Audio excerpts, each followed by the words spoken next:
Ista France est le leader du pilotage et de l'individualisation des consommations énergétiques et d'eau au sein des habitats collectifs. Un sujet devenu essentiel ces derniers mois avec la crise géopolitique dans l'Est de l'Europe et l'inflation qui en fut l'une des conséquences. Les grands entretiens, un podcast Imo Week. Ista France équipe aujourd'hui plus de 3 millions de logements en France. Or, l'individualisation des frais de chauffage est encore trop peu déployée par les syndics de copropriété et bailleurs au sein de l'habitat collectif.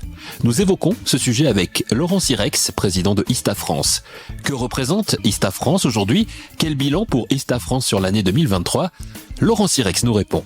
Alors déjà, Ista accompagne de manière générale les gestionnaires d'immeubles, principalement les syndics de copropriété, mais aussi les bailleurs sociaux, pour mettre en œuvre la répartition des charges d'eau et de chauffage dans ces immeubles collectifs. Ça c'est on va dire notre métier. On accompagne donc finalement les consommateurs aussi au travers et on aura peut-être l'occasion d'en parler, de tout ce que l'on peut mettre en œuvre sur les nouvelles technologies pour les aider à maîtriser leur consommation. Donc cette année pour nous a été une bonne année globalement, on peut le dire. Alors Ista en résumé c'est 800 collaborateurs. On réalise nos services dans près de 3 millions de logements. On dispose aujourd'hui d'un parc de compteurs d'un peu plus de 6 millions de compteurs, dont 4,5 millions sont des compteurs intelligents, télérelevés, qui permettent justement de faire des services plus on va dire et qui continuent à se développer, notamment cette année ça s'est fortement développé. Et puis autre point important, et alors ça fait partie aussi je pense de notre culture, on a été pour la 10e fois nominé top employeur et on en est assez fiers. Ça, vous avez raison d'en être fiers. Alors, on est sur un sujet quand même qui est un peu touchy actuellement. On parle beaucoup d'augmentation des tarifs. On en annonce encore une pour cette année. Donc, il faut s'adapter. Oui, il faut s'adapter. Et c'est vrai que le contexte aujourd'hui sur l'énergie, les prix de l'énergie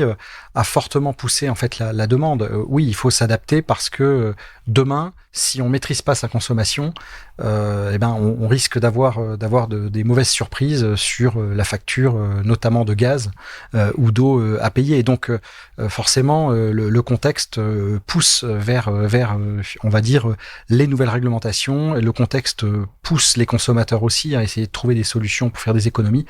Et c'est là que Ista est présent pour les accompagner, notamment dans les immeubles collectifs. Et on en a besoin aujourd'hui. Alors justement, par rapport aux immeubles collectifs, on le disait en ouverture, l'individualisation des frais de chauffage, ce qu'on appelle l'IFC, est encore donc trop peu déployée par les syndics de copropriété et bailleurs au sein de l'habitat collectif. Pour quelles raisons ? Alors c'est une bonne question, d'autant plus que nos voisins européens, eux, sont tous très largement équipés en Allemagne, aux Pays-Bas, en Belgique, au Danemark. Tout le monde est équipé et vous ne rentrez pas vous ne louez pas un logement sans avoir la possibilité de payer selon votre consommation réelle. Donc c'est vrai qu'en France, on a un peu de retard. Alors pour quelles raisons ? D'abord parce que la législation a mis un peu de temps à se mettre en place. Il faut le reconnaître, il y a eu plusieurs évolutions. Par contre, la bonne nouvelle, c'est que maintenant, depuis novembre 2020, la réglementation est parfaitement claire. Elle est totalement en place et effective, et elle rend maintenant obligatoire l'individualisation des frais de chauffage dans les immeubles équipés d'un chauffage central. Globalement, on parle d'à peu près 5 millions de logements. Cette législation est obligatoire pour ces logements, avec une exception pour les logements qui consomment très peu, puisque les logements qui consomment très peu, on peut imaginer que c'est pas forcément nécessaire de le faire. Mais ces logements, ils sont quand même pas très très nombreux, donc globalement on va dire sur le parc aujourd'hui français, plus de 85% des logements sont concernés par cette législation. Donc c'est obligatoire depuis 2020, ça veut dire qu'il y a une mise en place qui s'impose et qui va être progressive, qui a commencé, j'imagine. Alors oui, elle a commencé même avant, parce que en fait, d'abord c'était la loi sur la transition énergétique en 2016 qui l'a rendu obligatoire, donc ça a démarré à ce moment-là. La loi Elan en 2018 et 2019 a précisé les choses avec les derniers textes qui sont sortis en 2020. Donc normalement, on devrait déjà être équipé depuis fin 2020.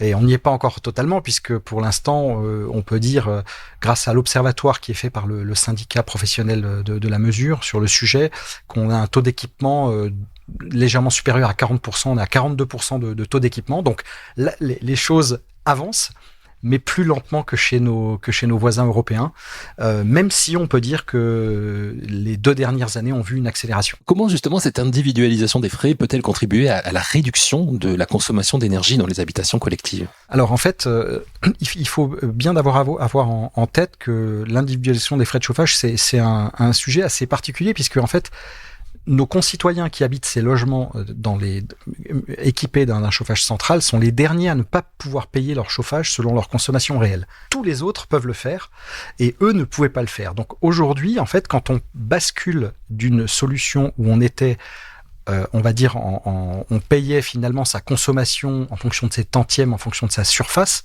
Là maintenant, on peut le faire en fonction de sa consommation réelle. Donc l'effet, il est assez simple. Il responsabilise, il motive. Et ensuite, c'est aussi les études qui montrent que ça fonctionne et que ça marche. Hein. Et on a un très vaste retour d'expérience avec nos voisins européens, puisqu'en Europe, on a plus de 30 millions de logements qui sont équipés maintenant depuis plus de 25 ans, certains plus de 50 ans. Et on sait que ça fonctionne extrêmement bien et c'est extrêmement efficace. Ça fonctionne et c'est très efficace, nous dit Laurent Sirex. Mais comment l'individualisation des frais peut-elle contribuer à la réduction de la consommation d'énergie dans les habitations collectives ? Laurent Sirex nous l'explique. Alors effectivement, il y a plusieurs avantages. Le premier, c'est un avantage qui concerne plutôt, on va dire, non pas forcément le pouvoir d'achat, puisque finalement la baisse des consommations, donc une baisse qui est en moyenne selon l'étude ADEME de 15%, permet de faire des économies. Donc la première chose, c'est un gain de pouvoir d'achat immédiat. Donc ça, c'est forcément important en ce moment. La deuxième chose, c'est réduction des gaz à effet de serre. C'est quand même pour cette raison-là que ça a été rendu obligatoire, hein, il faut le savoir. Oui, ça va bien dans la transition écologique que l'on demande aujourd'hui. Voilà. Exactement. Et quand même, si on revient un peu sur les données macroéconomiques, lorsqu'on parle de ces 4 millions de logements ou 4,1 millions de logements pour lesquels c'est obligatoire, on est quand même sur des chiffres importants. Hein. Lorsque ils seront tous équipés, on fera 2 millions de tonnes de CO2 d'économie. C'est l'équivalent d'1 million de véhicules qu'on arrête. Donc c'est quand même significatif. C'est l'équivalent de la consommation de chauffage de toute l'agglomération lyonnaise. Donc c'est quand même des chiffres significatifs à l'échelle de la France et une baisse d'émissions de CO2 importante. L'autre avantage, après, ça c'est un avantage global pour la France, c'est de pouvoir finalement limiter finalement ces importations, puisque là on est sur des énergies fossiles, hein, principalement du gaz, bien sûr, tout simplement. Et donc ça c'est un avantage important. Après, quand on regarde les avantages pour le copropriétaire et pour le gestionnaire, c'est quelque part une notion quand même d'équité. Voilà, si on décide de se chauffer à 25, c'est son problème, mais si on veut faire des économies aussi, eh bien on peut les faire et les réaliser réellement. Et ça, c'est aussi important. De la même manière, si finalement on rénove son logement, eh bien lorsque l'on aura individualisé les choses, on va récupérer vraiment les gains liés à cette rénovation. Sinon, on ne les récupère pas.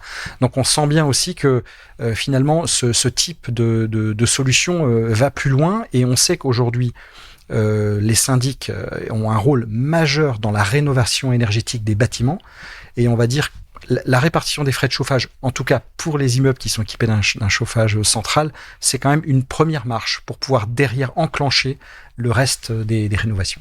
Qui dit IFC, qui dit individualisation des frais de chauffage et d'eau, donc en l'occurrence, dit aussi utilisation de données. Comment chez Ista France vous gérez ce souci entre guillemets? C'est une très très bonne question. Chez Ista France, on a toujours eu le souci de la protection des données. On a depuis longtemps mis en œuvre des solutions de télérelevé. On a été les premiers à le faire. D'abord, il faut savoir que les solutions télérelevé sur nos appareils sont des appareils dont les données sont cryptées. Donc déjà, première chose, on peut pas les récupérer comme ça simplement. Donc c'est des données cryptées. Ensuite, nous, on a une longue tradition justement sur ce sujet de la protection des données. On a notamment chez Ista France un référent RGPD, donc une personne qui est dédiée à ce job.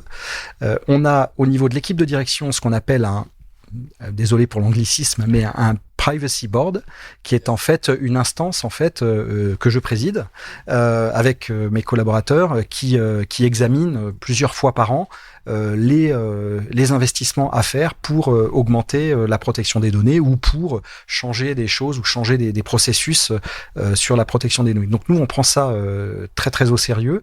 Et pour faire simple, après, comment est-ce qu'on procède?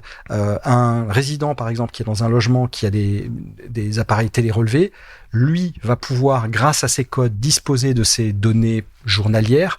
En revanche, un gestionnaire n'aura pas accès à ces données. C'est uniquement finalement le résident qui aura donné son accord pour ça, et pas le gestionnaire. Donc tout ça, effectivement, c'est suivi chez nous de manière très sérieuse.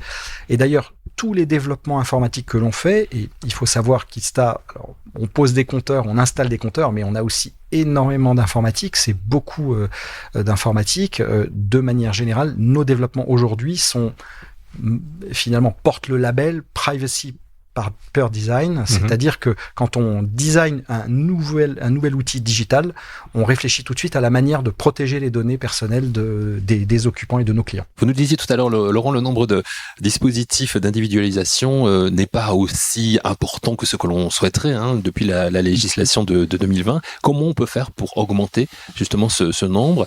Est-ce qu'il faut aller prêcher la bonne parole auprès des syndics, des bailleurs? Alors oui, une des raisons principales. Alors il y a eu l'année dernière une mission parlementaire flash sur ce sujet, enfin sur le sujet des économies de CO2 dans les immeubles collectifs. Et s'agissant de l'individualisation des frais de chauffage, les parlementaires, suite à leurs auditions, ont très clairement mis le doigt sur un point important, la communication. Il faut communiquer. En fait, souvent, c'est parce que les gens ne connaissent pas ces dispositifs. Donc, qu'est-ce qu'il faut faire? Il faut communiquer. Alors, nous l'avons fait, nous-mêmes, nous le faisons au travers, par exemple, de campagnes digitales. Donc, ISTA, on a des campagnes digitales qui visent à donner des informations aux copropriétaires qui sont intéressés pour avoir ces informations, savoir comment ça se passe. Donc, nous, on travaille de cette manière-là. On fait aussi nous-mêmes, nos équipes, on travaille beaucoup à communiquer vers, par exemple, la profession des syndics, où on va expliquer comment ça fonctionne et comment va se passer une pause, etc. Donc on a toute cette communication à faire. Et puis on a aussi l'an dernier fait une campagne radio avec le syndicat professionnel, le syndicat de la mesure. On a fait une campagne radio pour finalement parler de ces sujets d'individualisation pour faire en sorte que les gens s'y intéressent et le demandent. Donc voilà. Un podcast utile pour en savoir plus, en effet, sur l'IFC, l'individualisation des frais de chauffage, avec Laurent Sirex, président de ISTA France, qui nous parle maintenant des retours reçus de la part des utilisateurs finaux et des gestionnaires d'immeubles qui ont déjà mis en place des solutions d'individualisation des frais avec ISTA France. Oui, alors d'abord on a des exemples, mais aussi on suit la performance de nos systèmes de manière continue. Pour nous, c'est extrêmement important. Donc ce que l'on constate très clairement, c'est que les économies sont là. En moyenne, l'étude ADEME montrait que c'était 15%.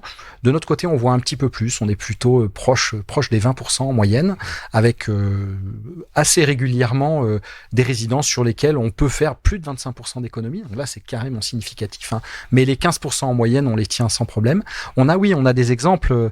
On a certains exemples, notamment sur Paris, avec des résidences qui font plus de 25% d'économie, ou des résidences, par exemple, une résidence à Nantes à laquelle je pense, qui a fait plus de 35% d'économie avec l'IFC et un peu de rénovation aussi.